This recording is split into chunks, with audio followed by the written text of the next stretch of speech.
Okay, guys. Here we are, Homer Cocktail 14 Fantasy Sports, and we're gonna wrap up this season right now. It's basketball and hockey that we're talking about here. 2014-2015 season. I had two teams in each sport, and I won a championship in each sport. So I had four teams, two of them won championships. That's a 50% success rate. Not too shabby.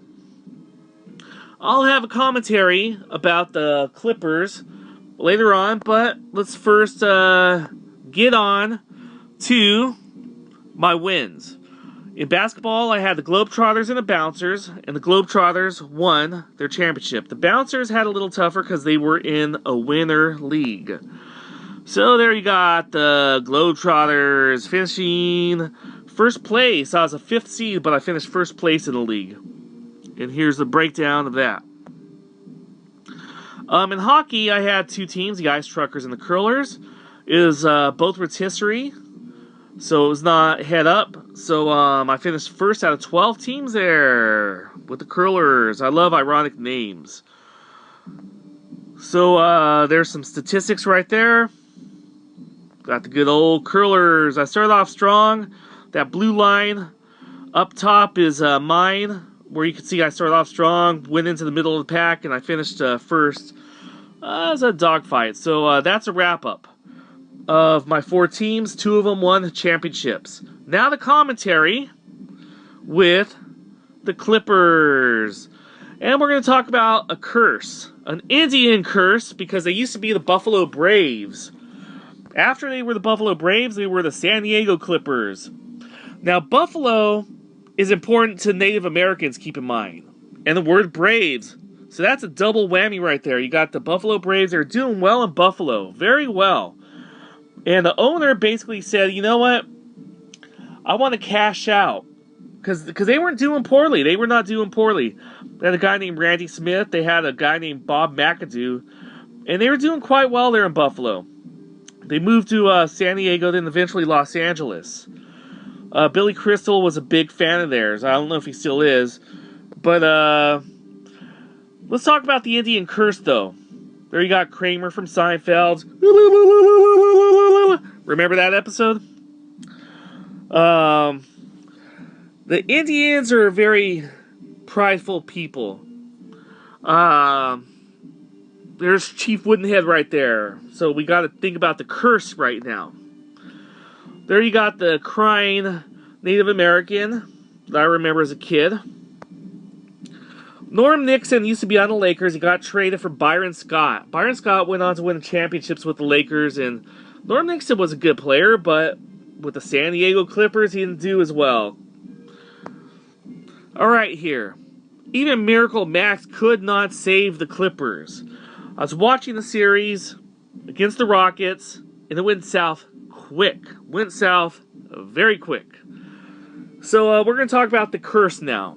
There's Blake Griffin as a voodoo doll, getting his heart pierced. The Los Angeles Clippers had a 19-point lead. A 19-point lead. And they were up 3-1. And guess what? They snatched defeat from the jaws of victory. But Billy Crystal, when they had the 19-point lead, he was probably celebrating, I'm guessing. The Thunderclouds. Here comes the Thunderclouds. No more 19-point lead. Billy Crystal's upset. But they still could win the next game. Or the game after that. But even that vanishes. So, I live out here in the LA area.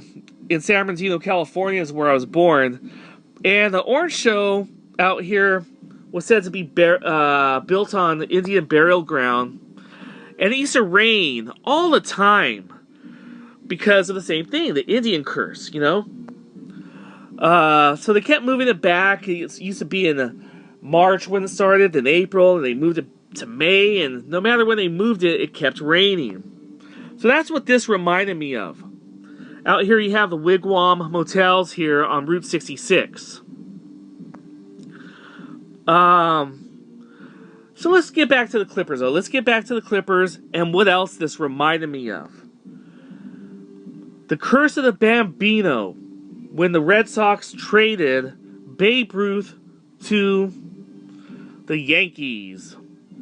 I don't even think they got a player for him. I think they did it for cash. So we can remember the 86 World Series when the Red Sox did the same thing. Snatched defeat from the jaws of victory. Routine grounder goes to Bill Buckner. And wow, right through his legs. And they lost that series.